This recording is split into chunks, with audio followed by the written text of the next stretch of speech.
My name is Lakisha Young, and I am the Executive Director of the Oakland Reach.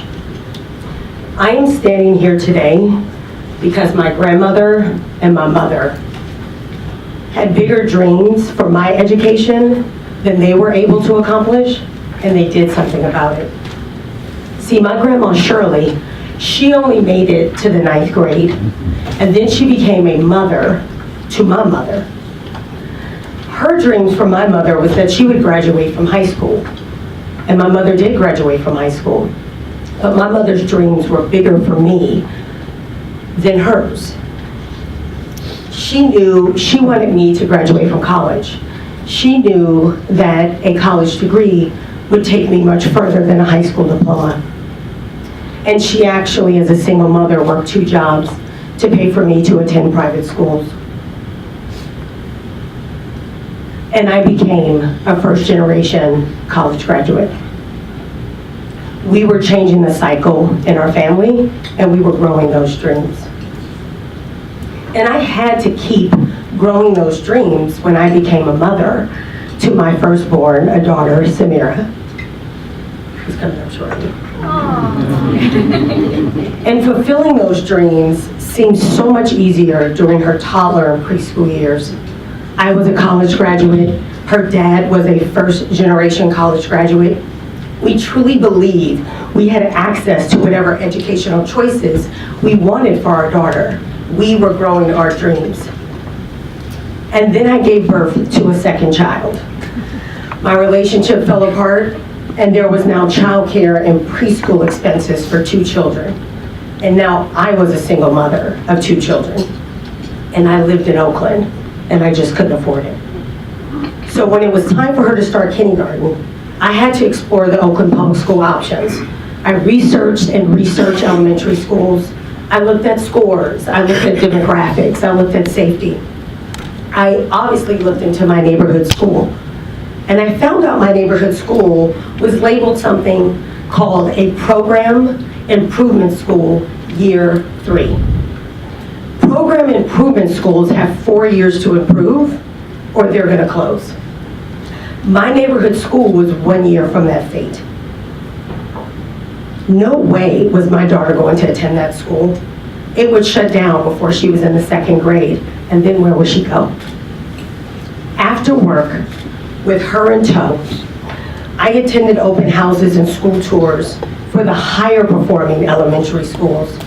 I discovered that there were schools in the hills, and then there were schools in the flatlands. The hills were primarily white and privileged.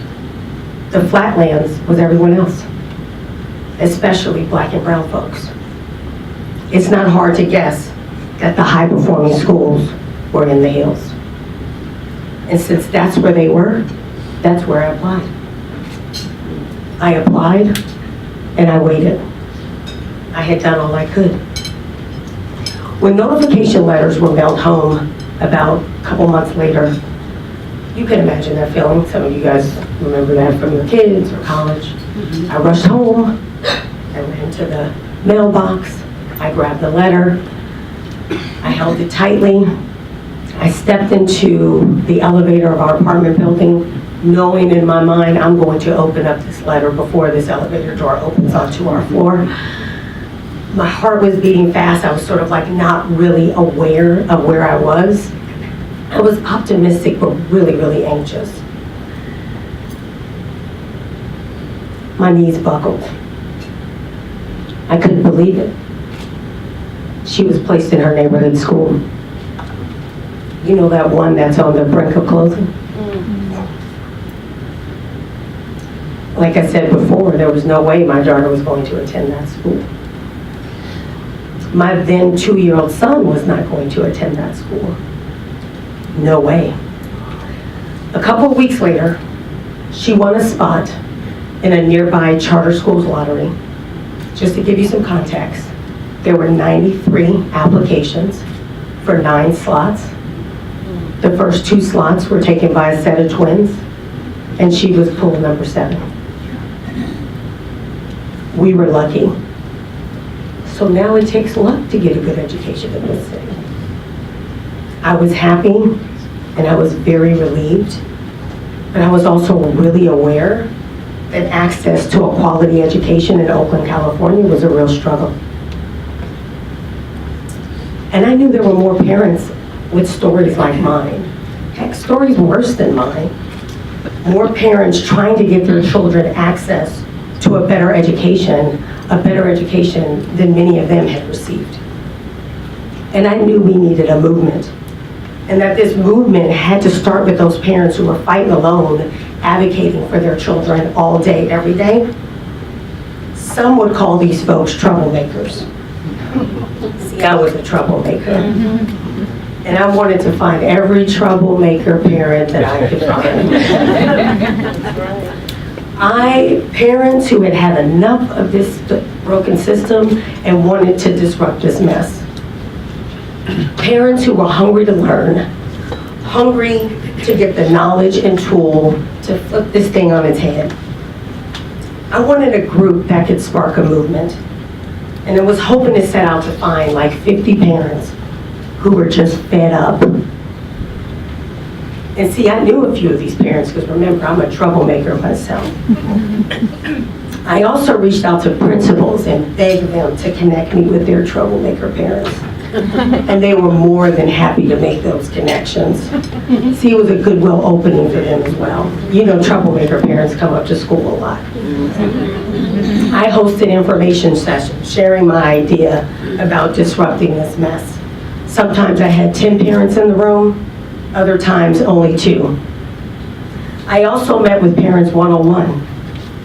It was hard finding those parents, but I never gave up. And when I thought I would burn out or not succeed, I thought about my daughter. I thought about my grandma Shirley. I thought about my mama. And I also thought about me. See, because remember, my mom was a single mother working 2 jobs to pay for me to attend private schools. And so I had access to a great education. So this was just really too important, and nothing was going to change unless parents and grandparents woke up and demanded better. During one of my one-on-ones, I had the pleasure of connecting to a grandmama. I love grandmas. Her name was Connie Williams, but everyone calls her Mama Williams. And she was a troublemaker, all right. She was already on Facebook Live, letting her community know that her grandchildren's school needed to do better. She was fearless. And if you knew her story, you would really understand why she was speaking truth to power. See, Mama Williams graduated from an Oakland public high school with A's and B's on her report card, but with a deep, dark secret. She couldn't read. And then that reality later became her kids' reality in those same schools. See, Mama Williams and I were blessed to find each other. And she joined the Oakland Reach because, in her own words, she was fighting like mad to make sure this now did not become her grandchildren's reality. She was also now raising her grandchildren. See, she was determined to break the cycle of intergenerational poverty that had gone on just way too long for her family in these Oakland schools. And see, with the Oakland Reach, that's our #1 goal. Empowering our parents to demand better. Not ask, not hope, but demand better. Because see, school boards don't listen to people to be nice. They listen to you because they have to. And I want to share, it's not easy engaging parents in underserved communities to demand better. Thanks to a long history of institutionalized racism, being on the back of the education bus is not always obvious to our parents. It takes deep leadership development and lots of love to awaken the Rosa Parks in them. And we go deep with our parents, and we keep it real all the way. See, we stand out in front of Oakland's lowest performing schools in the morning when parents are dropping their children off, and in the afternoon when they are picking them up. And we share data with them. We share their school standardized test scores. Yes, we do. And they're not happy about that. We help them understand what that data means. And you know what? They look at us and they're like shocked. Some even saying to us like, do I need to drop my child off here tomorrow? We've had over 4,500 of these conversations. And during these conversations, I think my mic, oh, I don't need a mic. And during these conversations, can everyone hear me? Yeah. Okay. And during these conversations, we make sure our parents know that they are not alone. We tell them our stories. We share our struggles.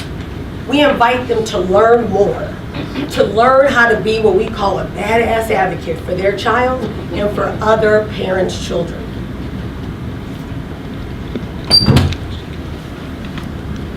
And like I said, school boards listen to you when they have to.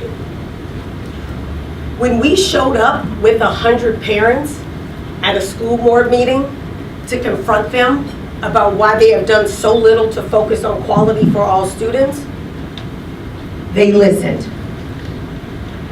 And now that we are building a coalition of parents and other community stakeholders to bring forth a policy that gives parents who have been left behind a golden ticket to a higher quality school, they're messing up my speech here. I should back up a little bit. Okay. Back up, okay? I don't want you to, okay? Did I tell you the school boards only listen to you when they have to? So let me tell you when and how and what conditions make them listen to you, okay? So, when you show up with 100 parents to a board meeting to confront them about what they have done to focus so little on quality for all students, they listen, right?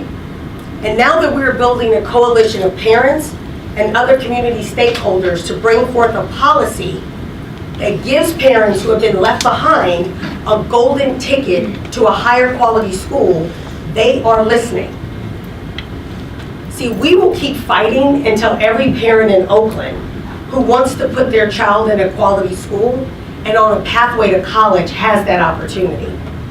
See, it's our children's futures at stake, not theirs. We're done. We're done waiting for Superman, okay?